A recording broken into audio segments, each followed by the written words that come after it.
Good Gateway morning, everyone, and welcome back to Billing Insights, your favorite podcast for medical billing. If you are new here, my name is Taylor. And I'm Anita. And today we're diving into a really important topic, one that every practice faces at some point: sending patients to collections. Now, I know the subject can feel uncomfortable, but it's absolutely essential to talk about because waiting too long or doing it the wrong way can really hurt your revenue and reputation. Do you have anything to say before we get into it? I do. This is one of the topics where having a clear policy can make or break a practice. If you don't pay attention and if you don't do collections processes right, not only will it cause problems with your revenue, but it can make things very uncomfortable and the patients can leave bad reviews for you. It can cause a lot of problems. Very true. So let's kick it off with the big picture. Why does this matter so much for practices? That's a really great question. Over the years, we've noticed that patient responsibility has steadily been increasing. With the Obamacare Act, the Affordable Care Act, while it made healthcare insurance more affordable for patients, unfortunately, what happened is a lot of patients were choosing higher deductible plans, and I've seen deductibles go up as high as $10,000 to $12,000, which is very unfortunate. Practices rely a lot on those patient payments that are coming in. And unfortunately, we've seen as the years have been going by that those patient payments that are now relied upon getting money from those patients have increased to 20 to even as high as 35% of your practice's revenue. Exactly. And I've seen AR skyrocket just from unpaid patient balances sitting there past 90 or 120 Mhm. days. That's money you've already worked for, and the longer it sits, the harder it becomes to collect. And when those balances are unpaid, it directly affects your cash flow. That adds to your team's workflow, and it also reduces the time that you can spend on more productive billing tasks, which can cause a significant increase in the cost that you have to pay. So let's talk about timing. At what point do you say it's time to escalate? Well, we do look for some red flags. If the patient has a balance that's more than 90 days, you have a problem. If you've sent multiple statements, you have a problem. Returned mail. Mhm. If the patient hasn't responded or they've broken a payment plan agreement that they've set up and they haven't made that payment, again, you have a problem. Right. And I always recommend giving one last courtesy call or sending a final notice. Something like, your account is at risk of being transferred to a collection agency if we don't hear from you by this date. Right. And having that in writing protects you legally and shows that you have given the patient every opportunity to make that payment. Now let's get into compliance, one of my favorite Yes, it topics. is. What do billing teams need to know before they hand anything off to a collection agency? Now, this is really important because first, your agency needs to follow the Fair Debt Collections Practice Act, which prohibits harassment, threats, and deceptive communications. So I'll let you explain a little bit more about the Fair Debt Collections Act. So, the Fair Debt Collections Practices Act, or FDCPA, as Anita said, it prohibits harassment, abuse, or threats. It also prohibits misrepresenting the amount of the debt or the nature of the debt. You cannot falsely claim to be an attorney or pretend to be affiliated with the government. That's a big no no. You cannot threaten legal action if the debt collector doesn't actually intend to file a lawsuit. Um, you also cannot contact debtors. Debtors is a hard word. Yes, it is.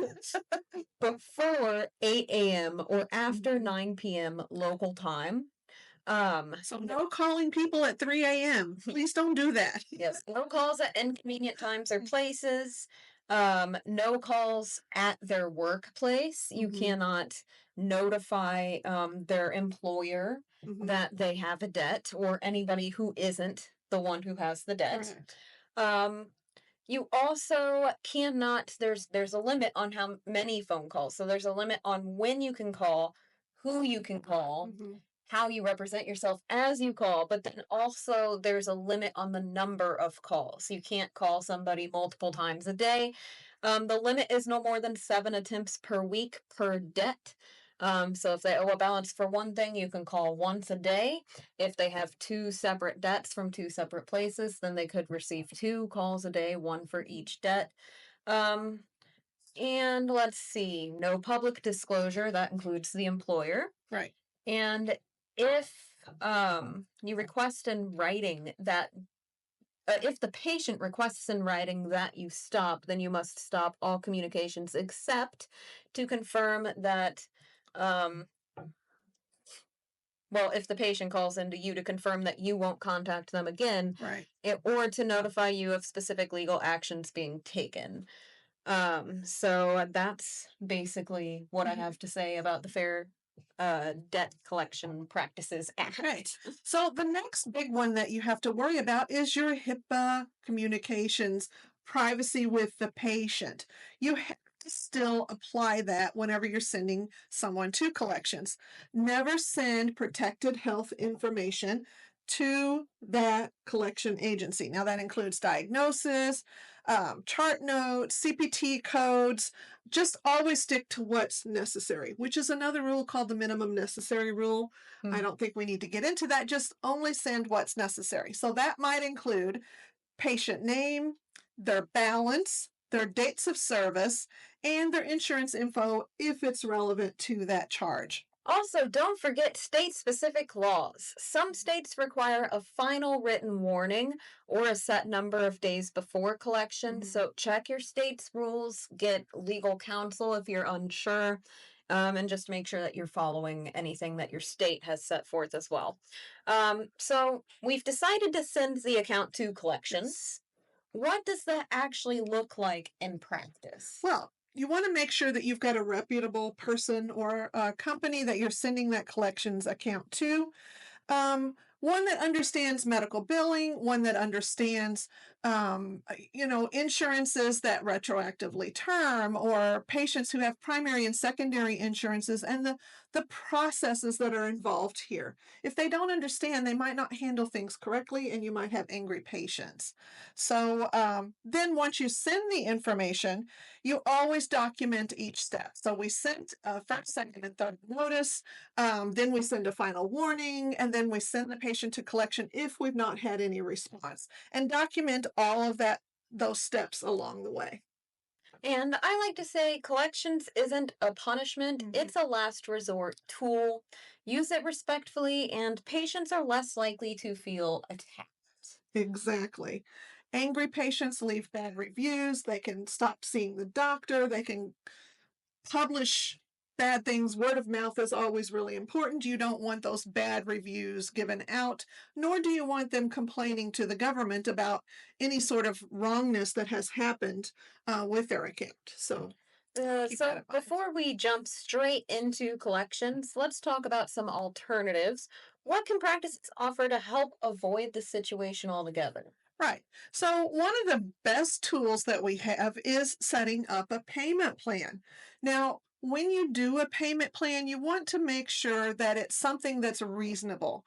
We typically set up so that we have a limit of 12 months for that payment plan so that it's not going to drag out for years and years. You don't want someone paying $2.18 for the next 50 years every month because they'll never get that paid off. And you want it to be reasonable for the patient's budget, but also reasonable for the physician so that he gets his money in a timely manner. Some of the other options might include a sliding scale. If you have a patient who is a self pay patient and they make their payments up front, you can have a discounted plan. And some physicians even set up with hardship applications across the board where the patient brings in their tax information, and depending upon what their budgeting issues are, they might get a discount for that hardship. And then, of course, make sure that you have a follow up team set in place so that you can make soft collections phone calls routinely to remind the patient that they have a balance and that they need to bring a payment at their next visit. And finally, one of the most important things is make sure that you have your front desk collections people who are checking these people in and out. Remind them that they have a balance before their appointment, but then most importantly, make a collection attempt at the window. It's always best to collect money when the patient is there in front of you because you've got them on the hook and they need to see their provider. It's easier to get some sort of payment. But if you don't, sometimes just having a live person make a call makes all the difference. A little empathy goes a long It way. does. So, another thing that you want to make sure you're watching out for when you're on the phone is your tone, Mhm. the level of your voice. If the patient is escalating and getting louder, you keep your voice the same. If you need to learn more about telephone etiquette, or if you want to see our collection scripts for those phone calls, then you can find them at www.gmslearningacademy.com. That is G as in golf, M as in Mike, S as in Sierra, learningacademy.com. Navigate your way to the courses page and look for telephone etiquette. Mhm. I am making just a couple of quick edits, so if you look within the next couple of days, it may not be up, but it should be up within a week. And it's going to take us time to edit this video. So it might So it already might be up. be. Go check it out at gmslearningacademy.com. So what are some best practices our listeners can put in place right now? Well, one of the most common and actually one of the easiest things to do is to make sure that you have a written collection policy. This means when the patient is very first seen on the very first day, you let them know what your collections policy is, what their financial responsibilities are, and what you expect from them as a patient in your clinic. If they already know up front that you have to pay your copay before you're being seen, that you have to make payments on your co-insurance or deductibles in a timely manner, they already know what those steps are expected to be. And so they're more likely to follow through with those requirements if they already are aware ahead of time. Also, make sure that you review your AR on a frequent basis. I would suggest at least monthly that you're going through on that patient AR. And again, setting up those appointment reminders so that the patients know, hey, you have an appointment next week. Don't forget, you have a balance of $52. Please make arrangements to pay that money whenever you come in. And then again, when I said train your front staff, make sure that they're following through on collections attempts. So when those patients come into the office to check in, hey, you have a balance of $52. Would you like to make a payment on that balance today? So to wrap things up, be proactive, Mm-hmm. stay compliant with FDCPA and HIPAA, consider alternatives before collections, always document and communicate with compassion. Yes. And also, I'd just like to plug the collection agency that we Yes. partner with. We have a very good one. The owner is Julie Repa. Mhm. The collection agency is called MCA Collections. That's M as in Mike, C as in Charlie, A as in Alpha. Collections Agency. um, so they do offer collection services for many different states. Mhm. They only charge you if they've made collections that month. If they collect anything, if they don't collect anything, you don't Mhm. get charged. And they have a very reasonable fee structure. Very reasonable. Mhm. We're going to go ahead and put all of the states that they do service on the screen because there are many. I do know for a fact they service Missouri, Mhm. Illinois, and Illinois surrounding states. But we're just going to put them up all on the screen Mhm. for you. And if you're unsure or if your state's not on this list, you can always reach out to them and ask. It doesn't hurt to ask. um, One thing I would like to mention, of course, we've already discussed collections aren't about being harsh to your patients. It's about keeping your business as a provider healthy so that you can continue to serve your patients. And let me add one last thing here. We've had quite a few providers who have unfortunately had to send their patients to collections. The patients still come in and be seen. They don't stop seeing you as a provider because they got turned over to collections. They will make their collections payments and they will continue to see you. It's just unfortunate that sometimes things have to progress to that far. So the best bet is to try and prevent having to have collections. But if you do need to send them to collections, send them to Julie. She'll take care of you. Well said. And if your practice needs help reviewing your collections workflow, or if you're drowning in AR, Mhm. Gateway Medical Solutions is here for you. You can call us at 888-258-3326, extension 109, or visit us online at www.gatewaymedicalsolutions.com. That is solutions with an S. um, Thanks so much for tuning in to Mhm. this episode of Billing Insights. We really do appreciate your support.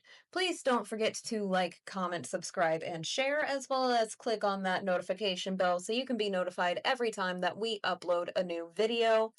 Thank you so much for watching, and we'll see you in the next video. Bye!